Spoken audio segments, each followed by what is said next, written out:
You're listening to the Options Insider Radio Network, the home of the Options Podcast. For more quality options programs, visit theoptionsinsider.com or search for Options Insider Radio Network in your podcast provider of choice. Listeners can also access all of our programming through our mobile app available in the iTunes and Google Play stores. Select programs are also available via live stream at mixlr.com/options-insider. That's mixlr.com/options-insider. Don't forget to follow along with your favorite programs and submit your own questions for the hosts at twitter.com/options, stocktwits.com/options, facebook.com/theoptionsinsider, or via questions at theoptionsinsider.com.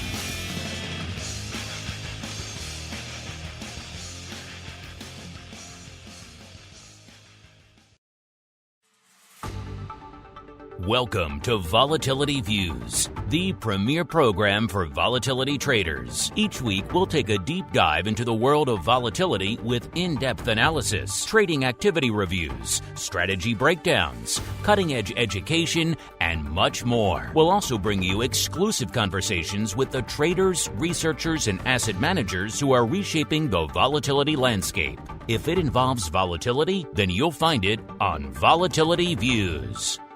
Volatility Views is brought to you by NASDAQ. From its inception, NASDAQ has been an innovator and agent of change in the financial markets. It's in our DNA, from the development of electronic trading to our drive to bring enhanced functionality and world-leading technology to our suite of 6 options exchanges. We exemplify customer focus, consistent technology, and streamlined solutions. Now NASDAQ is proud to launch the NASDAQ 100 Volatility Index, ticker symbol VOLQ, to its suite of exchange indexes.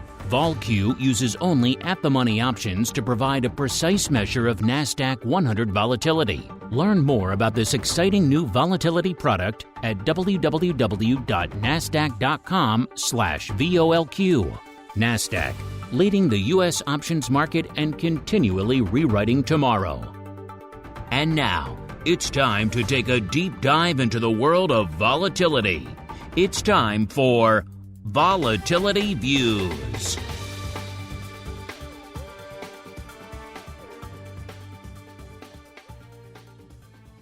All right, everybody. That music means it is Friday. It is noon Central. It is 1 p.m. Eastern. Do you know what's going on in the world of vol? Well, let's find out together, shall we? Because it is time for Volatility Views, the premier program for volatility traders. My name, of course, Mark Longo from theoptionsinsider.com, as well as from the ever-engaging, ever-insightful Options Insider Radio Network. Reminding you, if you like what you hear, do keep rating and reviewing on your platform of choice. It does help the new folks discover the show. I've been running for a while, over 10 years on this very program here, but new folks learning about vol, learning about the shows all the time. So if you do like what you hear, do keep rating and reviewing. And of course, if you don't want your broadcast week to end with volatility views, you want more content in your life. And who can blame you? These markets are wild. They are crazy. They are unpredictable. Then theoptionsinsider.com/pro is the place to go to get all your questions answered. Great pro Q&A sessions. Our old friend, the Viceroy, Mr. Alex Jacobson himself, joining us in the hot seat this week. That was a fun one. I haven't talked to him in nearly a year, so it was fun to get his thoughts on all the madness engulfing the markets right now. You can check that out. He put out a clip on social media, so you can get a little taste of it. If you want to hear the full thing, of course, theoptionsinsider.com/pro. That'll also get you live access to this, every other show that we do.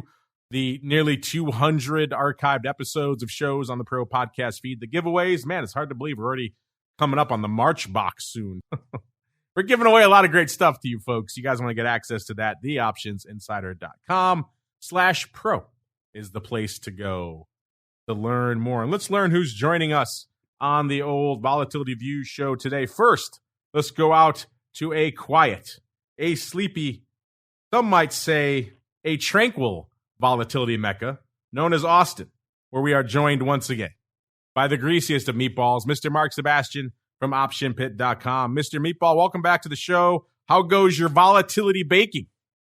It's going to a great day. I've got one cake out of the oven. I got a second cake that's going to be done in about 4 minutes. making some red velvet for my wife's birthday tomorrow. You're making multiple cakes. Well, because I don't know if you've seen this Netflix show, Is It Cake? But Valentino loves it. So we're going to try and make an Is It Cake where it like looks like something else. And so I have to make multiple cakes. But yes, folks, what I'm looking at is a market that has been all over the board today. We've been up, we've been down 30 or 40 bucks. And vol has been pretty juicy the last few days, last few weeks. And so there's just, I think a lot to do and a lot to trade over the last couple of days.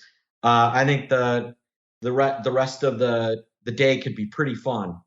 Could be a fun day. We got a fun show in store for us because we're also joined holding down the NASDAQ hot seat today by Mr. Kevin Davitt, the head of NASDAQ Index Options Content. Kevin, welcome back to Volatility Views. Sir, the streak is alive. The streak remains intact, but I felt good like a week ago from making a stir fry, and now Mark is over here baking like shaped cakes, so sort of feels inferior now with respect to more important issues. When I think about this week, it's another week where a lot went down. We had another Fed meeting, but I continue to view the landscape as a trading friendly market, and I would be much more apprehensive from a big picture investing perspective. And I suppose that serves the messaging here because I imagine the audience is looking for opportunistic ideas, and I think the market is probably going to be full of them in the coming weeks. Full of a lot of things, including full of a lot of show in front of us, listeners. So let's get to it. A little bit of the old volatility review.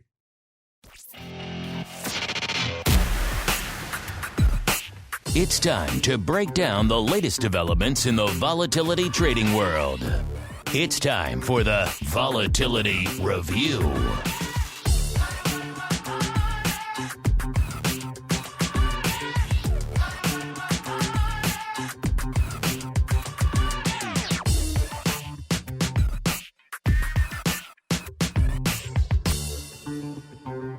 All right, everybody, welcome to the Volatility Review, the portion of the show we do just that. We break down the week that was, and indeed still is, from a vol trading and trending and analysis and unusual activity, all sorts of fun perspectives. And as the Meatball alluded to, it's a bit of a topsy-turvy one out there yet again today, and this is not anything that will surprise longtime listeners or even newer listeners of the show or indeed the network. We're seeing a little bit of turbulence out there in the market today. We started off in the red.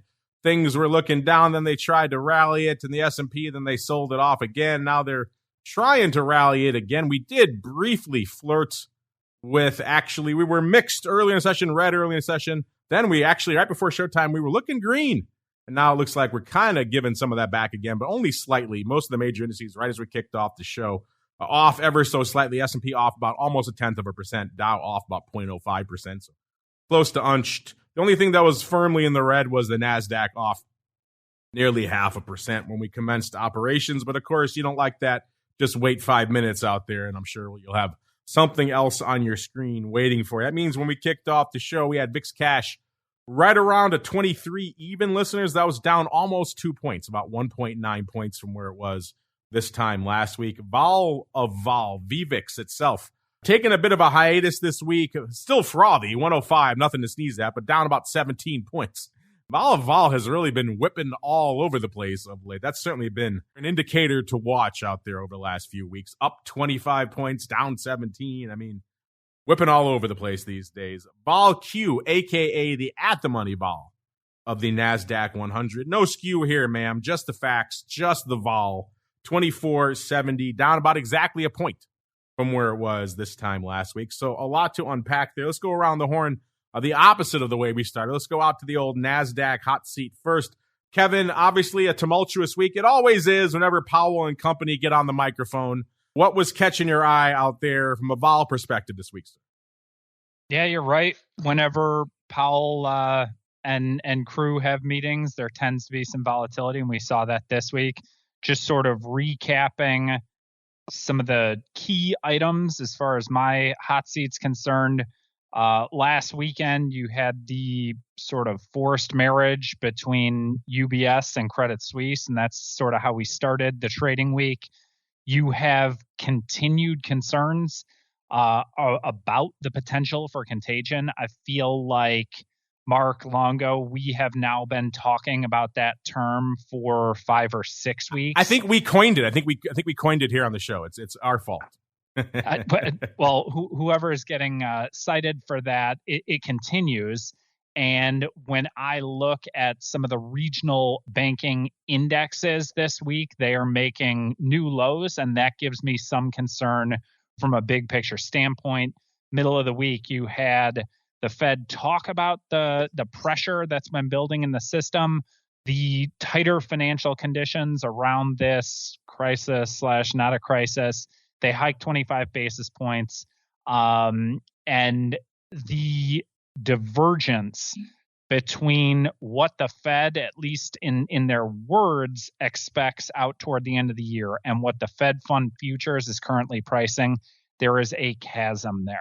The market, the Fed Fund Futures market, is expecting cuts, and cuts fairly soon.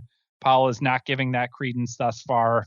I tend to think that the bond futures market is more right there, but time will tell. The close on Wednesday, which was Fed Day, was a little bit sloppy. After Yellen made some comments about blanket FDIC insurance, and like you mentioned, you have VIX in a little bit for the week, VVIX, and I look at SKU, which has come off a bit this week as well. But I think big picture, or sort of intermediate picture, we continue to see range-bound markets. If you're referencing the S&Ps, something like 4,100 and 3,900. And on the NDX, where I focus most of my attention, something like 13,000 and 12,000.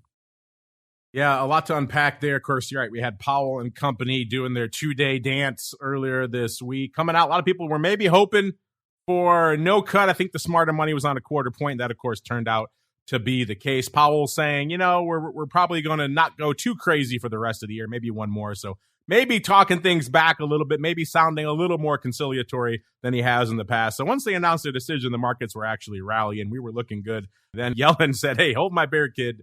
Forget about that blanket FDIC. And it really just spooked the hell out of everybody. And so, of course, we ended that day with a wipeout. We've been kind of struggling ever since throughout the week. We rally, we sell off.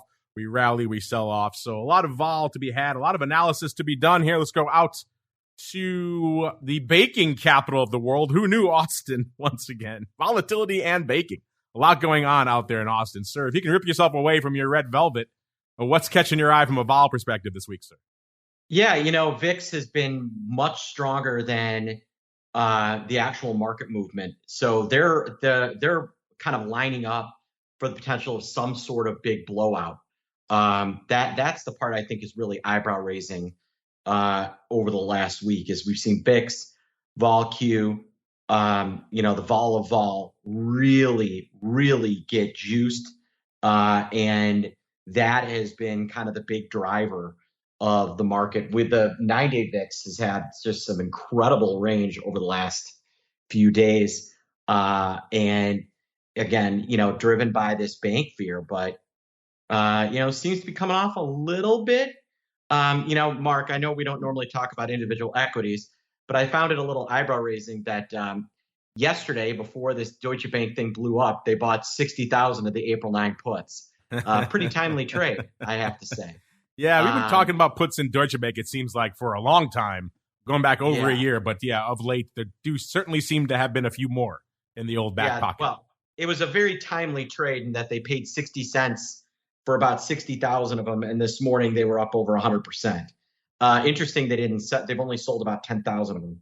Are you alleging Yes. Are you alleging skullduggery in the world of options, sir? I would never ever suggest. I'm shocked. That there could be I'm appalled.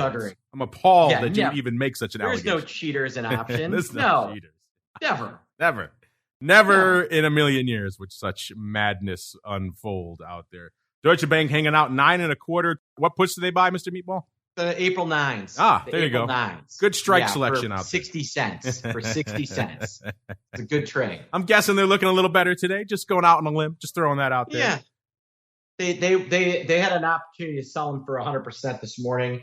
They're still up about 70% right now as we're talking. So it's a pretty darn good trade. Good for those well-timed fellows out there. We tip our cap to them and their savvy market analysis. All right, let's keep on rolling out there into the land of the volatility surface. What is popping off out there this week? And the overall level of the curve is relatively similar to where it was this time last week, roughly a half a point, plus or minus where we were this time last week. So not a huge evolution across the whole curve. Of course, we saw March go the way of the dodo, so March is off the board now. We got April slotting into that front pole position there, leading the dance. It's off almost a full point this week, about 0.9 in terms of the April future. May, right behind it, down about half a point. Kevin, anything catching your eye out there in the volatility surface this week? Well, we spoke briefly about the April-May spread last week, which I believe a week ago, that month 2 at the time, month 3 spread was slightly inverted. And you see the front 1, 2, 3, 4 months of the curve in a fairly normal carry market or contango, and then flat in the mid and longer term futures. We don't see quite the level of flatness that we saw for most of last week. That's fairly typical when you see that front month future come off. As far as looking forward, so I'll often take a look at where 30-day implieds are trading on index products, and then what that implies in terms of daily moves. So last I looked, 30-day at the money S&P vols were trading around a 21 vol. That implies 1.3% daily close over close moves. We've had average true ranges. Now that is not a close over close number. It's high, low relative to your spot of 1.6%. So if you are able to scalp gamma in this market, it seems like a possibility. When I flip my attention to the NASDAQ 100, 30-day at the money vols are trading just below 25%, and you have seen average true ranges very close to 2% on the NASDAQ 100. So going back to my original point, I continue to see a trading-friendly market. And quite frankly, that is what I think we like, and probably most of your audience likes. There are opportunistic situations here, and I think if you're able to be thoughtful and time some of them well, whether it's Deutsche Bank or index premium, there's going to continue to be an opportunity there. Let's put it out to them. You folks, you guys and gals listening live, you like this? You like this kind of market? It certainly is giving you a lot of opportunities to sling a little bit of vol out there. So I'm curious. Hit us up if you're having a good time. Mr. Meatball, he's always having a good time, no matter what the market is, because if the market's boring, he's baking red velvet. Mr. Meatball, sir, what's catching your eye out there in the vol surface this week, sir? Yeah, I mean, we've seen the curve go from contango to backwardation to super flat. Right now, I was looking this morning and every single future was just sitting on top of itself. Now things have come off a little bit. We've gone into a little bit of a contango, but all in all, curve very flat. They're pricing in a lot of risk to the market right now, and that is again pretty indicative of what we're seeing in the overall market. The curve itself really flying around up and down. We also had March expiration, which happened to coincide with some interesting selling. And so, yeah, it was a week of fireworks and the curve moving around a bunch. Fireworks indeed. Always can expect some explosives when Powell and company get together out there. Let's keep on rolling. Let's look into the land of the vol options. And, it's been a pretty hot and heavy week for VIX, as evidenced by the ADV. It was starting to drift back down towards 800,000. Now back up. It's up to about almost 850, 848,000. That's up about 30,000 from where it was this time last week. So Obviously, VIX has been putting up some numbers, which you would expect in a Fed week. That's usually when you could expect some numbers. Today, actually looking kind of modest, 371,000 on the tape. So, again, if we were back where we were about a month and change ago, the ADV was right around 500,000. 371 would be blowing the doors off. But in these kind of boom times where we're seeing 1 million plus days sometimes out there in VIX land, 371 is actually kind of quiet. Then again, we'll see. Whipsaws tend to generate some paper sometimes, and we are kind of whipsawing out there in the S&P right now. So we'll see what we get up to even maybe by the end of the show. Let's go out now to the top positions. Let's see what's open for size out there in VIX options this week. Still hanging out at the same relative overall allocation, 8 calls to 2 puts in the top 10, so no shakeup there. Number 10, it cost you 138,000 contracts to break into the top 10 this week. That's respectable for VIX. That gets you to the May 30s. Number 9, 143,000 of the April 19 puts, so our first of 2 puts here on the list. Coming in at number 9. Number 8, $1.53 of the April 40s. Number 7, 162,000 of the July 60s, so an intriguing strike out there. And month. Number 6, $1.65 of the April 21 puts. So there's our second of 2 puts on the list this week. Number 5, 179,000 of the April 35s. Number 4, 221,000 of the May 50s. Our old friend, is it 50 cents? If so, what is he waiting for out there? When's the moment where he's going to pull the trigger? Always a fascinating thing to watch. Number 3, 268,000 of the April 30 calls. Number 2, 415,000 of the June 40s. And, number 1, 423,000 of the June 30s. Everybody's talking about that June 30, 40. We had Jim Carroll on last week. He was talking about it. He's been tweeting about it. Of course, our buddy, Mr. Rhodes. So I'm pleased to say I talked to him this week. I'm pleased to say he is recovering nicely from his, shall we say, misguided attempt to ride a scooter. It didn't end well for him. Thankfully, it ended better than it could have than the alternatives, but I think he's done with his scooter days are now behind him, thankfully.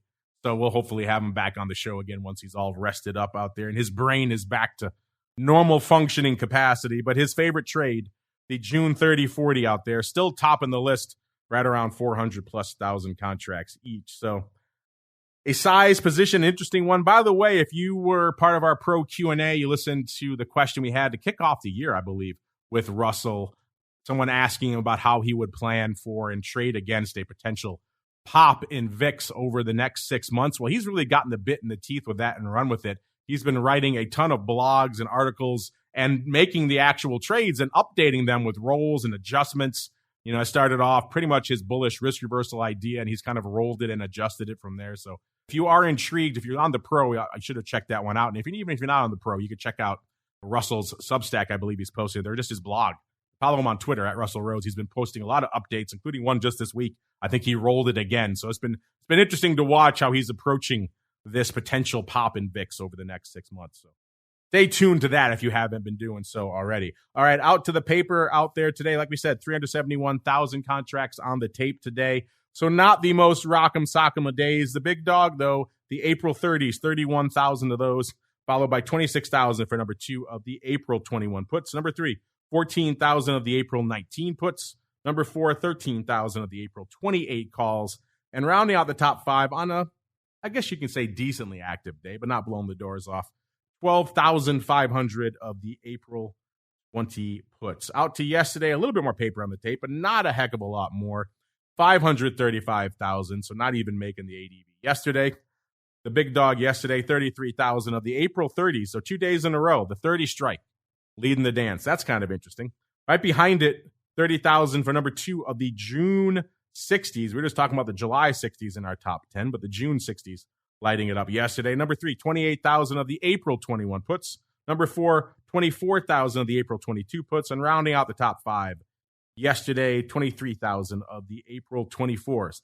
Out to Wednesday, a little bit more paper on the tape, 927,000 contracts to be precise. Once again, the April 30s, 3 days in a row, we got the April 30s leading the dance. That can't be a coincidence, listeners, as we have seen them holding down the number 3 spot in our overall top 10. So obviously a lot of interest in that April 30 strike right now, including on Wednesday, 54,000 of them going up there, followed by 54,000 as well of the April 25. So I think I smell a bit of a roll or a vertical. Number 3, 40,000 of the April 19 puts. Number 4, 32,000 of the April 18 puts. And rounding out the top 5 on a pretty active Wednesday, 26,000 of the April 28 calls.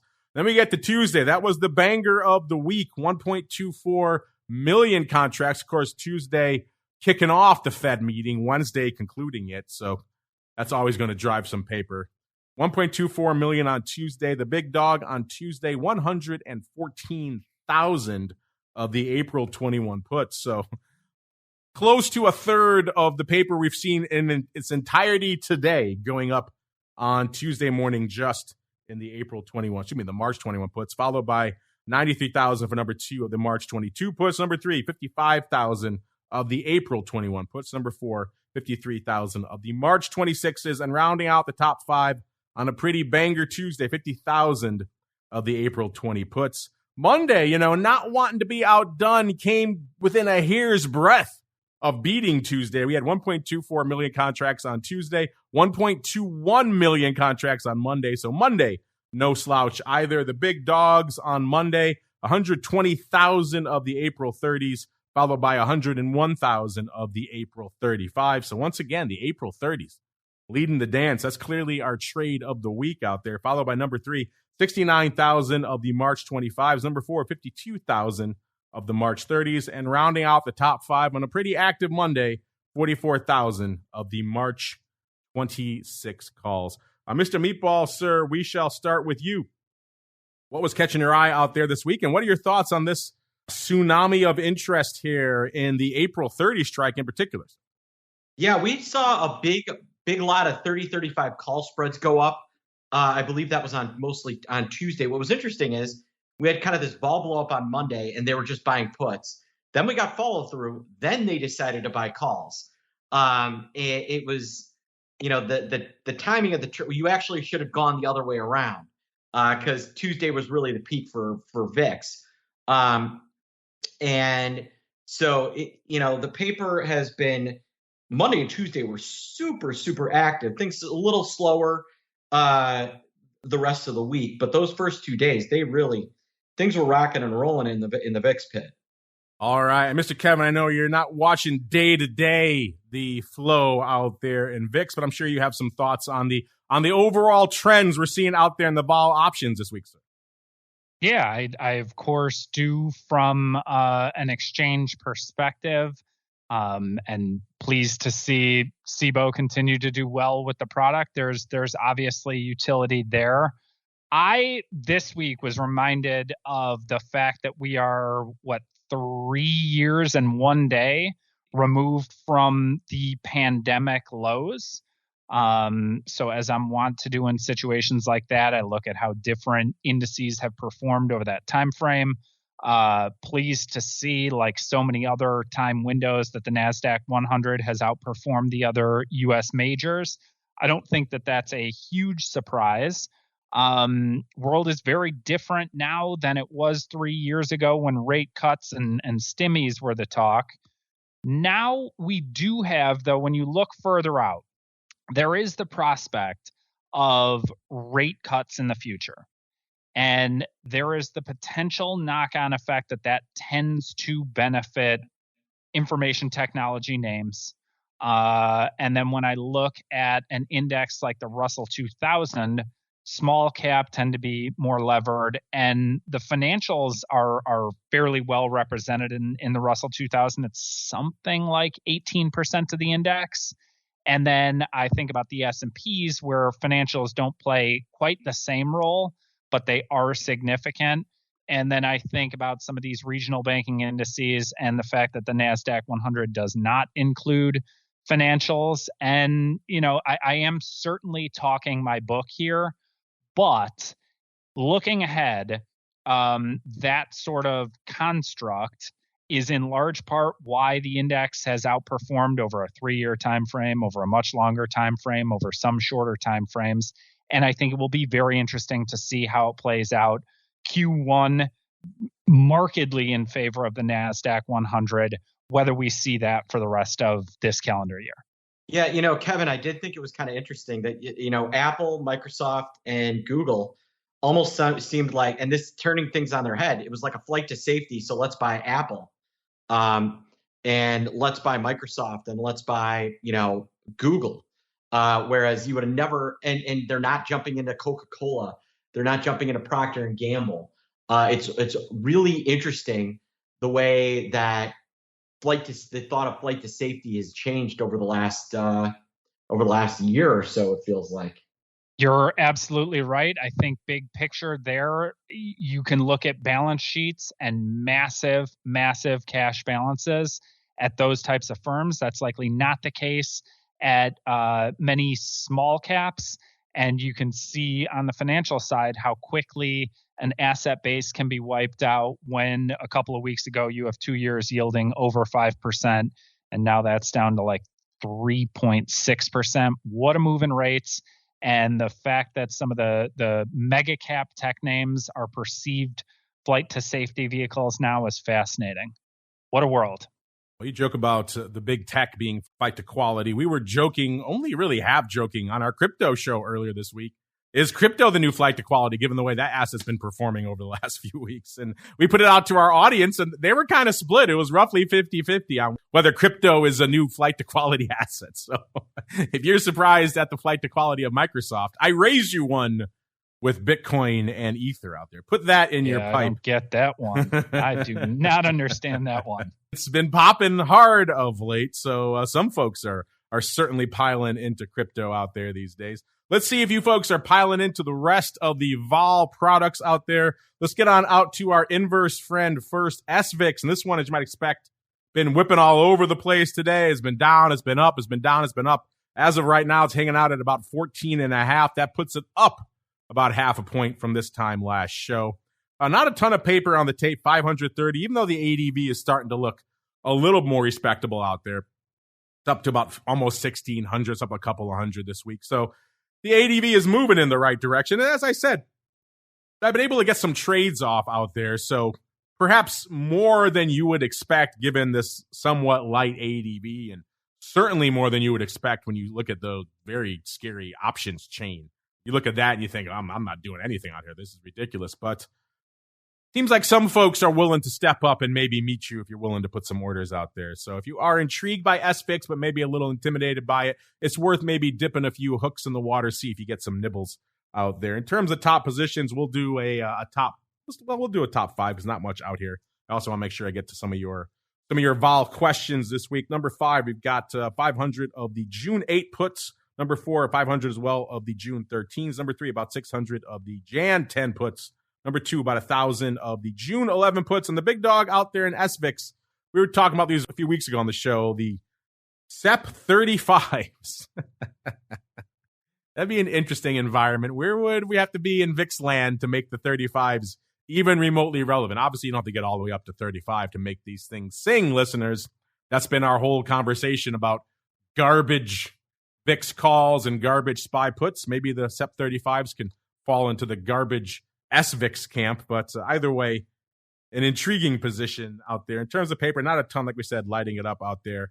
Mr. Meatball, I know you were a big fan. I think there were the 17s a few weeks ago. Those kind of worked out for you. Are you equally excited about the SEP 35s? And what else is catching your eye out there at SVIX this week, sir?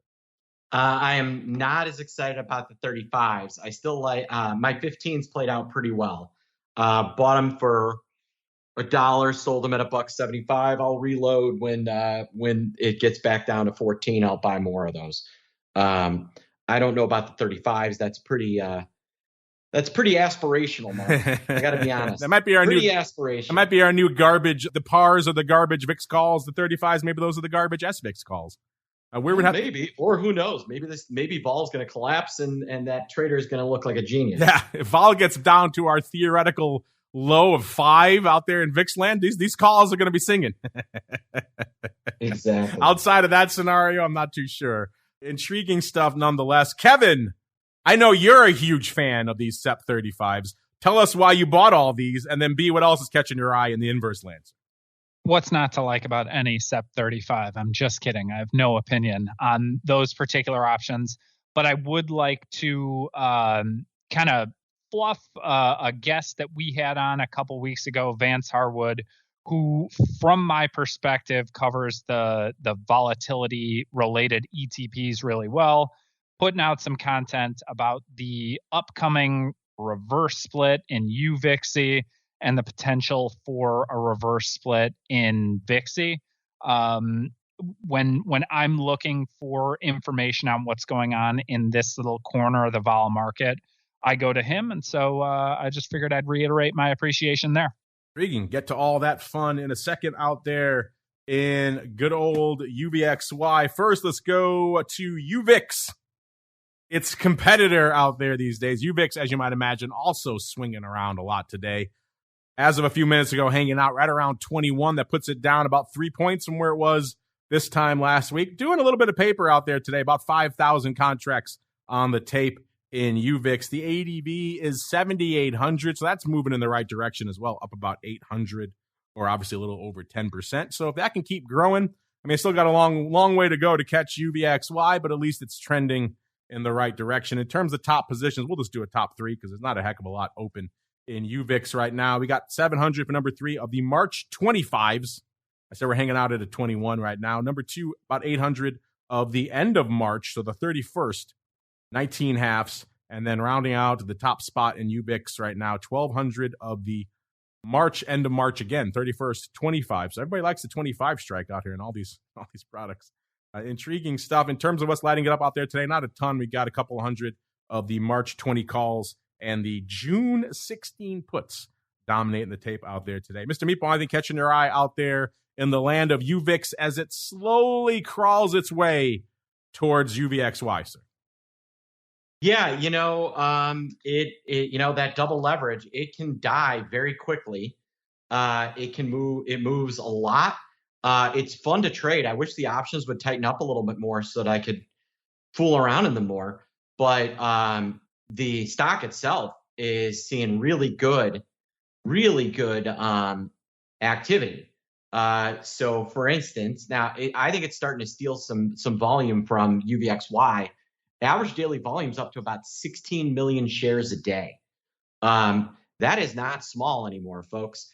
To put things in perspective, UVXY is at about 51 million. But the average volume in UVXY is kind of falling while UVIX is going up. I think UVIX is stealing some volume from these guys. We shall see. We've been waiting for that for a while. Let's head on out there to your friend UVXY. It's flipping around. It was north of 6 earlier this morning. Now it's 560 as we're talking. Listeners, down about 2/3 of a point from where it was this time last week. Putting up some numbers again today. So UVIX has a long way to go to catch it. 276,000 contracts on the tape right now. That's actually eclipsing the ADV, which is 272,000. It's already beaten that. And that number, 272, that's up 26,000 contracts from this time last week. So UVXY managing to put up some numbers over the past week. Again, it's a Fed week, so you expect some numbers to come flopping in. And Mr. Kevin, just to clarify what you were talking about earlier with Vance, our guest from a few weeks ago, there's no announced split for UVXY. Vance sounds like he's just reading the tea leaves out there. He is, and he put something out this morning pointing to their last reverse split, which was apparently the tail end of May 21. And this is a quote, historically, ProShares has initiated reverse splits when UVXY has dropped below around $8. I'm estimating based on historical data and market conditions that ProShares will reverse split UVXY 1 for 5 around April 18th. That's the sort of stuff that interests me, and that's why I continue to go back to Twitter despite all the macro nonsense there.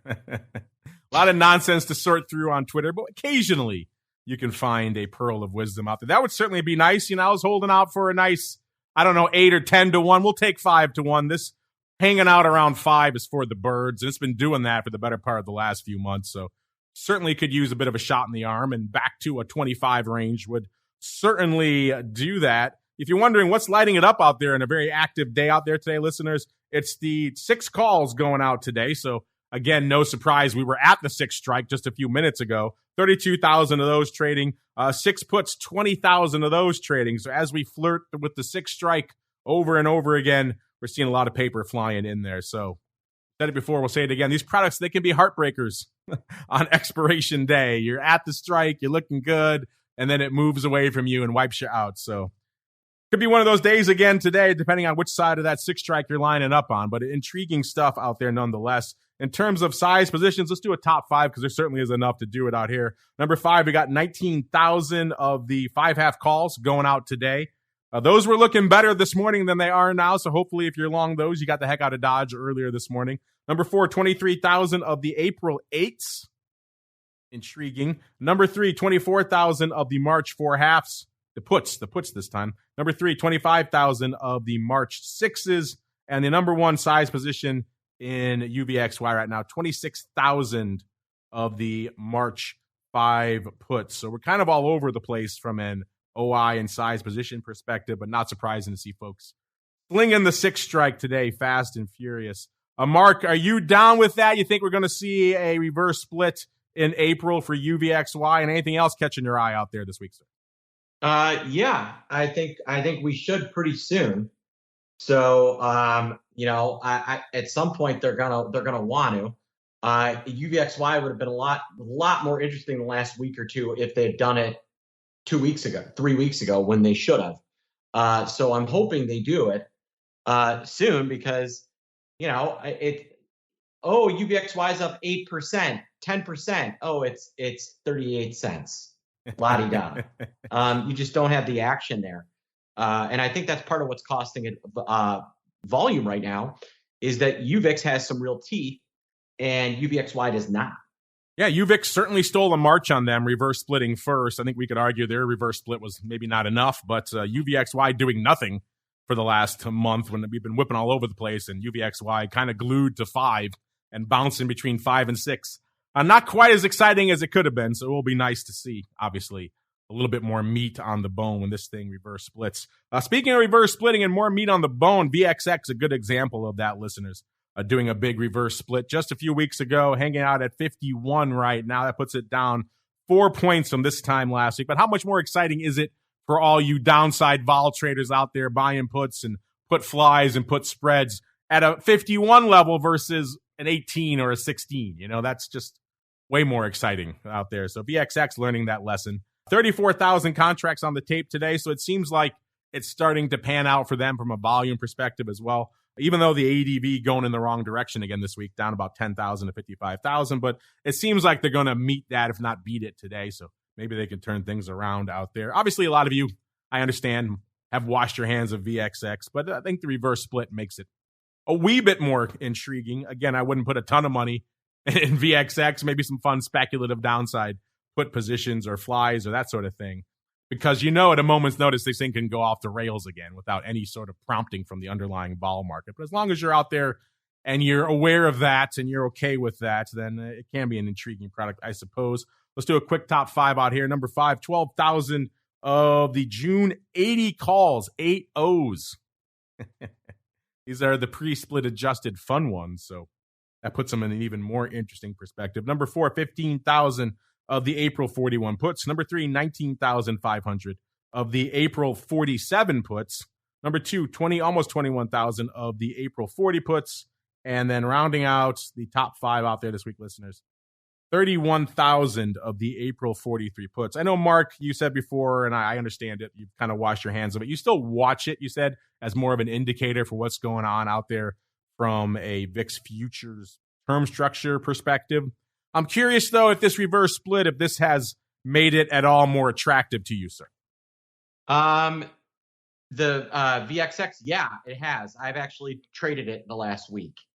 A couple of times. Oh, look at that. Living proof that reverse splits work. They do. But yeah, VXX, I've flipped puts a couple of times this week. And I'm looking forward to flipping more puts in the future. And I've set up some longer dated stuff. Now that it's got some teeth, I can get short this and make myself some money. There you go. Just got to have a nice, I think they went 7 for 1. You got to do a nice reverse split. This 5-to-1 stuff, kind of for the birds. Let's go 7, 8, 10 for 1. then we can have some fun out there. Speaking of fun, we always have fun when you folks join us on the show. So let's do it right now. A little bit of your volatility voicemail.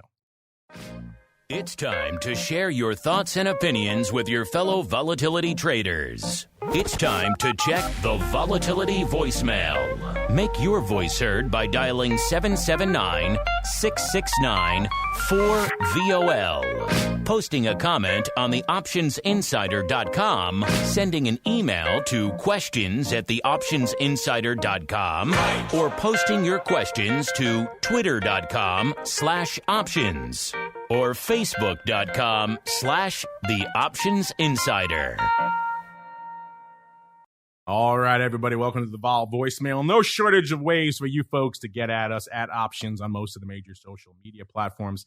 Questions at theoptionsinsider.com also works if you're on the live. Of course, you can hit us up in the live chat, just like Options Queen. She's saying she enjoys her Friday volatility views. Well, we enjoyed doing it for you out there.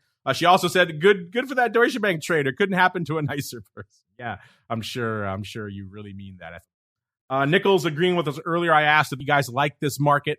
He said, yeah, this is a great market, good for vol traders. I have to agree with you. We are moving all over the place. You're getting some of that vol you love. Whether it's too much of a good thing, that could be debated, I suppose. But you're getting a fair amount of it right now. And Options Queen also agreeing with that. So a lot of fun out there. Also having fun out there with our questions of the week. Getting back to Kevin's point earlier about contagion. We asked you folks this last week. This was our question of the week last week. Everyone has contagion risk on the brain after the meltdowns of some big financial names out there. So we thought we'd put the question to you. Is this a canary in the coal mine of worse systemic problems ahead?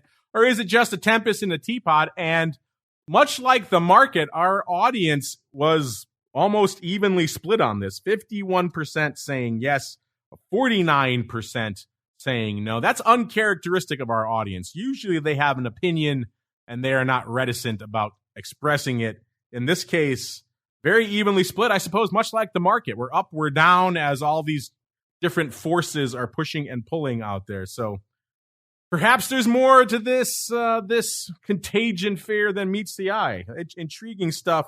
This week, we're asking you kind of just a fun, straightforward one, inspired by a debate we were having on our Options Bootcamp show a couple of weeks ago. Quite simply, what's your favorite option strategy to leg into stock positions at lower prices? Is it the old ratio 1x2, long 1, short 2 put spread? Is it the plain vanilla short put, or is it something else entirely?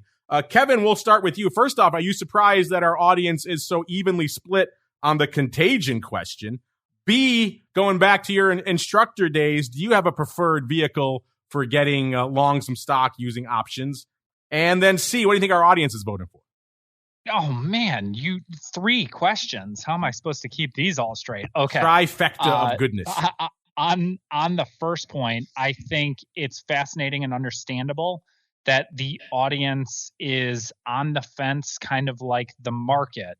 And I think that speaks to my assumption of the type of people that would like to listen to this type of content, actively involved in the markets. And it does seem like it can turn on a dime.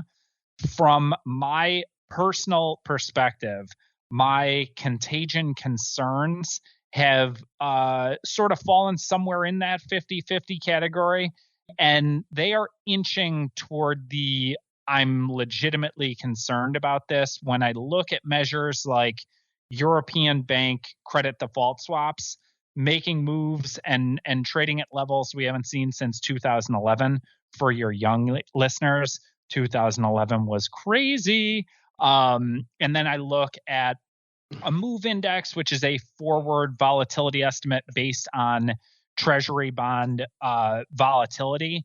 And that continues to chop around 150, near as high as 180 earlier this week. Those are signals that the system is under some strain.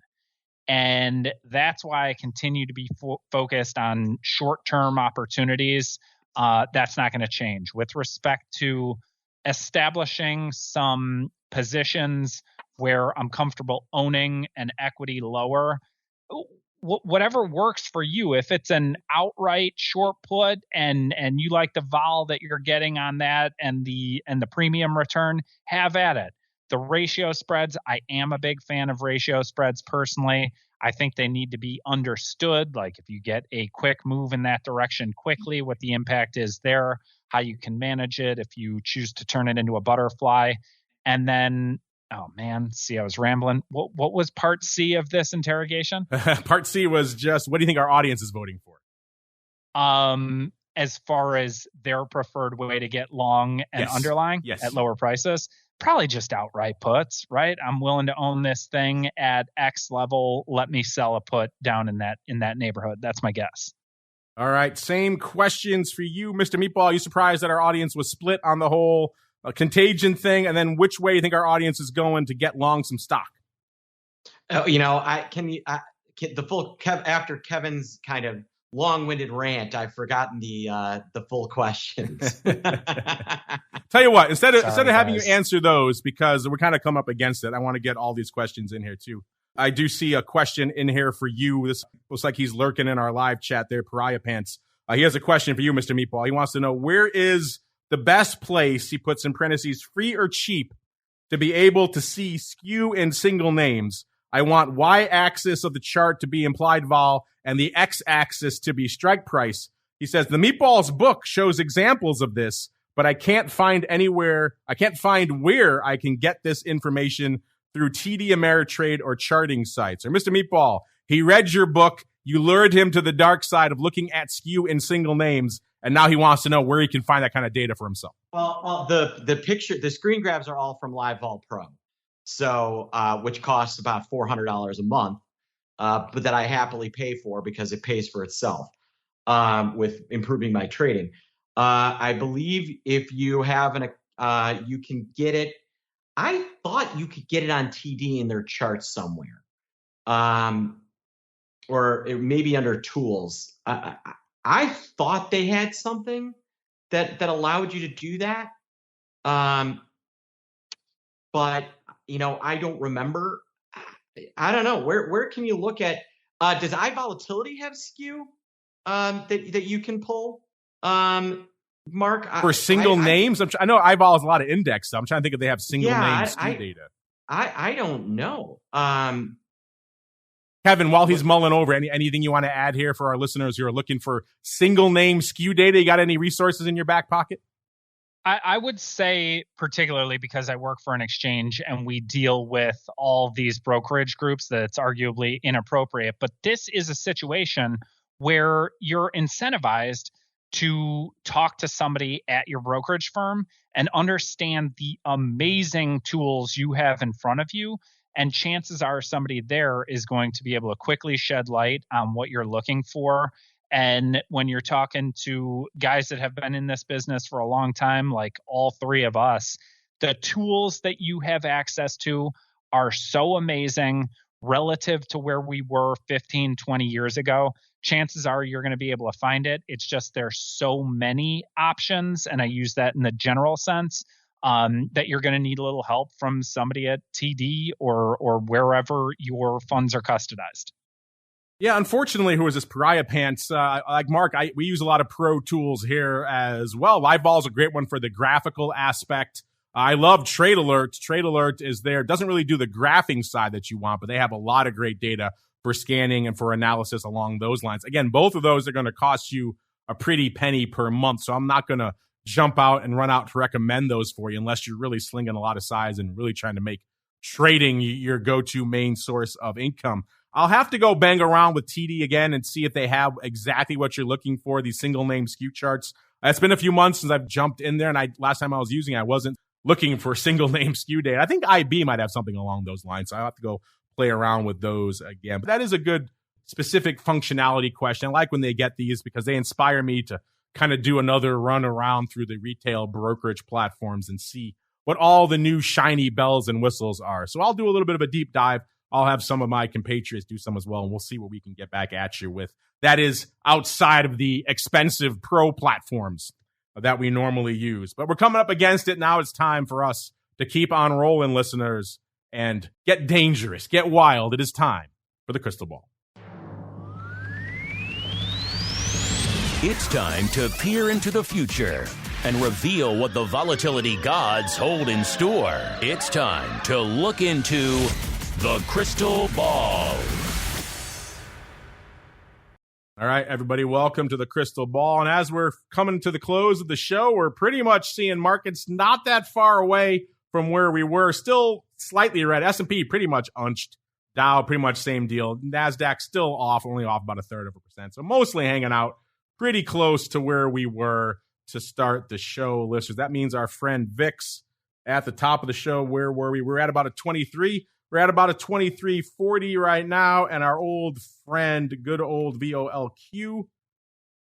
There we go. VOLQ at about a 24.5. We were at a 24.70 to kick off the show. So that's come in about 0.2 of a point out there. Actually about 24.55. So off about 0.15 out there. So let's see really quickly, running around the horn. It was myself. It was the Rock Lobster last week. It was Kevin and Jim Carroll. And looking here, let's go to VIX first. I was actually looking decent. I was at 22.75. We're at a 22.40, so 0.35 away. Not quite in the frame of reference. 24.5 on VOLQ. I will take that, though, at a 24.56. That is a bullseye for me, so I will take that. You know, I'm starting to dial it in, Kevin. I said it took a while for me to dial in my models on VOLQ. I think I'm starting to get there now. Andrew last week was at a 22, so no joy for him on VIX. 25 for VOLQ, so he was within half a point. He was respectable. Kevin, you were at a 24.5 on VIX last week, so a couple of points away there, and 26 on VOLQ. Maybe you reverse that on the VIX side to VOLQ. You'd be looking at a bullseye too.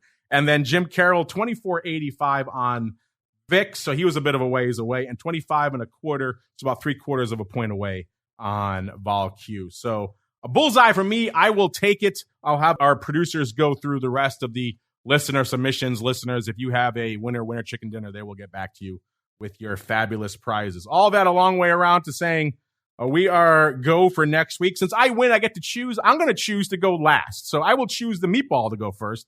Mr. Meatball, sir, what are you feeling this time next week? Well, you know,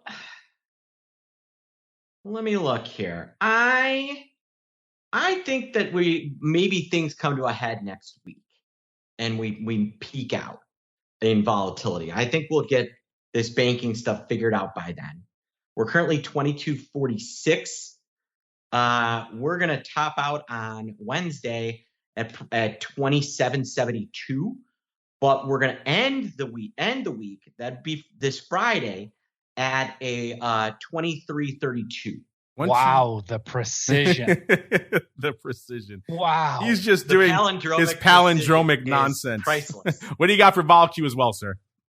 For VOLQ typically runs about 1.5 above the VIX index, or 2 points. So that would have the VOLQ topping out at 29.92 before finally settling in. I think we're going to see NASDAQ vol come potentially be a little more elevated, because as VIX comes off next week, I think you're going to see the triple Q underperform the entire week. So despite, with the spread at about 2 points right now, I actually think it's going to widen to about 2.5. So that is going to put us at 25.52. 25.52 for our VOLQ number. Mr. Kevin, same question for you, sir. What are you feeling for VIX and VOLQ this time next week? So part of me wanted a forecast for how well this cake turns out. Perhaps we leave that for next week, but that's information I think we would all like. With respect to my outlook over the next week. Yes, we also have to know, do you fool your now, 2-year-old son? Does he believe it's cake? No, well, we're trying to fool the wife. Oh, the wife. Okay. Believe it or not, he's 6 now. Is he 6? Jesus. That's what pandemics do. Wow. Yeah. Yes. You age quickly. Yeah. All right, so my forecast is not quite as thorough as the greasy meatballs, but what I do see on the horizon unequivocally is an end of quarter. And I'm going to talk my book here a little bit, is that I believe we could see the S&P 500 test 3,800 again. So that's my outlook for end of quarter. I think it could get a little bit sloppy. As a result, My end of quarter, week from now forecast for VIX is 26.5, which is just below where it was last time the S&Ps were around 3,800. That's what that's based on. And I beg to differ with Mark on his S&Ps vis-a-vis NASDAQ 100. I think this continues to be a financial concern primarily, and they're not represented in the NASDAQ 100. I think the NASDAQ 100 continues to outperform, and you could see those two forward vol measures narrower than you typically see. So I went 26.5 on VIX. I'm going 27 on VOLQ. That spread narrowing. Mark, perhaps you and I need a little side wager on the spread between forward vol measures. It really just depends, because if the banking crisis does come to a head and things cool off, then you're going to see banks really outperform and money come out of the NASDAQ. That's my thinking. Circling back to our whole safe haven thing, remembering that the NASDAQ 100 is really 50% 5 stocks. So if money kind of pulls out of Apple and Microsoft and the Google twins, that would be where I would see some underperformance. I'm not saying they're going to dump it, but I think if the banking crisis clears up, you're going to see a big pop in oil and financials, and you'll see actually an outperformance there. That's kind of my mindset there. The beauty of a market, right? We can all have our outlooks, express them, and do it creatively using tools like options. Side wager it is, okay? He has to bake you a cake if you lose. Yeah. All right. So loser bakes. All right. The Qs are let's see. Mark, write this down. The Qs are 309.25 right now, and we'll use the diamonds for our alternative. They're 321.20. So write those two numbers down, and I think the diamonds are going to be up in percentage terms more than the triple Q next week. Oh, I'll take the other side. All right, done. Loser bakes. There we go. Bakes, and then it works out a good shipping method for your baked goods to go from across the country there. I'll get a local bakery, but you'll enjoy it, Mark, and so will your family. Loser bakes. I like that. Loser bakes. I like it. All right. While they were talking, I've been adjusting my vol prognostication list. I'm getting closer. I was kind of weighing what these two were talking about as well, because we have seen that spread between NASDAQ and VIX kind of tighten up this past week. It got within a point out there. So I was kind of leaning towards a little bit tighter spread between the two of them as well. So I came down on 23.75 for VIX and then about 0.9 away for NASDAQ, about 24.65. So that's your actual correct prognostication for next week, listeners. But I see a lot of you already filing up in the live chat with your prognostications. Get them in if you want to play along, and you too can win fabulous prizes. We're already running long. We got to get out of here, listeners. But before we do, let's go around the horn. Mr. Meatball, sir, if folks want baking tips or vol analysis, where should they go? What should they do? Oh yeah, well if you want to make money and bake cakes, come to optionpit.com and you can check out my blog. I'm on. I write a blog called The VIX Edge, and it's all about volatility. And volatility trading in S&Ps, the Qs, VIX, VOLQ, everything you would want to know about volatility and how we're approaching it. And then I also write a weekly report called the Pit Report, where we break down over the course of the week a stock from a fundamental volatility chart perspective before we come up with a outlook for a trade. And that's all free. Just come to optionpit.com and click on those blogs, and you'll be a happy camper. There you go. Click on the blogs. If they want to click on some blogs over in NASDAQ land, Kevin, where should they go? What should they do? Yeah, it's very easy to find your way to NASDAQ resources. I work for the exchange. I help support our index options products. And I too write periodically. I have done some work more recently on the potential tax benefits associated with index options products. If you are not familiar with 1256 tax treatment and you are still awake, you can read a fascinating history about Dan Rostenkowski, pulling punches back in the 80s, but it continues to benefit folks like us on this call, or potentially benefit hedge language. So we're coming up on tax day. thinking about what products you trade in the future and why can have an impact on the bottom line when it's time to square up. And the index you choose can have an impact on how that portfolio performs. So I advocate broadly for the consideration of NASDAQ and NASDAQ 100 products. Hey, Kevin, what are the odds that they come up with, like, they've got the mini SPX, XSP. Why isn't there is it time to bring back the MNX? The question mark is, why aren't you aware of XND, 1/100th of the NASDAQ 100? Oh. There you go, sir. You've been too busy with your culinary exploits. Yeah, too busy baking to be familiar with these products. So XND is a 1/100th. So it's smaller than the triple product. It is on notional basis. It's smaller than the Qs.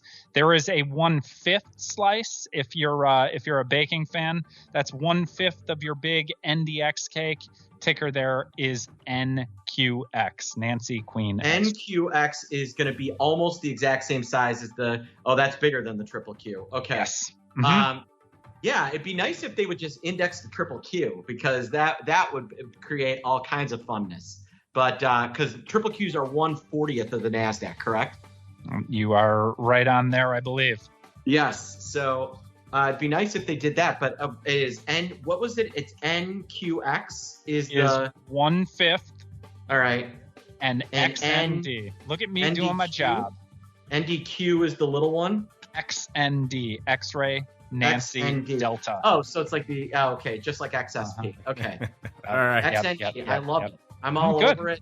Look at this. See, doing your job out there, Kevin. I love it. I have become a better person having had interaction with Kevin Davitt today. Spreading the good word. And you might have baked goods on your way. I'm going to need that address in a week or so. Spreading the good word out there and all things vol products. That is going to do it for our baking references today. It's also going to do it for our broadcast week. For all you on-demand folks, that will conclude, like I said, our broadcast week. If you're staying around, if you're hanging out, if you're one of our pro folks, hang out for a little bit. We'll be back in a little bit. I will get the Rock Lobster together. We will talk about the mad week that was out there from an unusual options activity perspective. Checking out the chat, we've got Pry Pants in the chat saying, great turnaround on that question. He tweeted that last night. Already got an answer. You guys are the best. Thank you. We endeavor to help whenever possible. Hope all you folks out there are not just surviving, but are thriving in these markets. Again, if you have questions, hit us up. That's what we're here for. Back again on Monday for everything OB, all the way through to next Friday, another episode of Volatility Views. Stay safe out there, everybody. Volatility Views is brought to you by NASDAQ.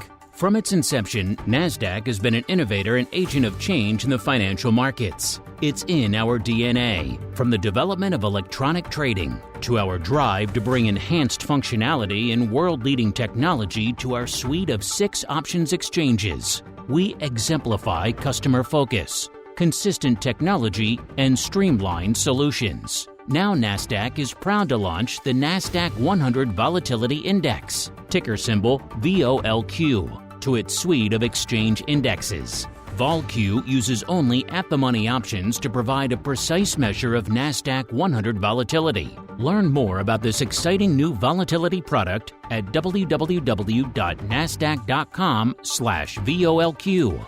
NASDAQ, leading the U.S. options market and continually rewriting tomorrow. You're listening to the Options Insider Radio Network, the home of the Options Podcast. For more quality options programs, visit theoptionsinsider.com or search for Options Insider Radio Network in your podcast provider of choice. Listeners can also access all of our programming through our mobile app available in the iTunes and Google Play stores. Select programs are also available via live stream at mixlr.com/options-insider. That's mixlr.com/options-insider. Don't forget to follow along with your favorite programs and submit your own questions for the hosts at twitter.com/options, stocktwits.com/options, facebook.com/theoptionsinsider, or via questions@theoptionsinsider.com.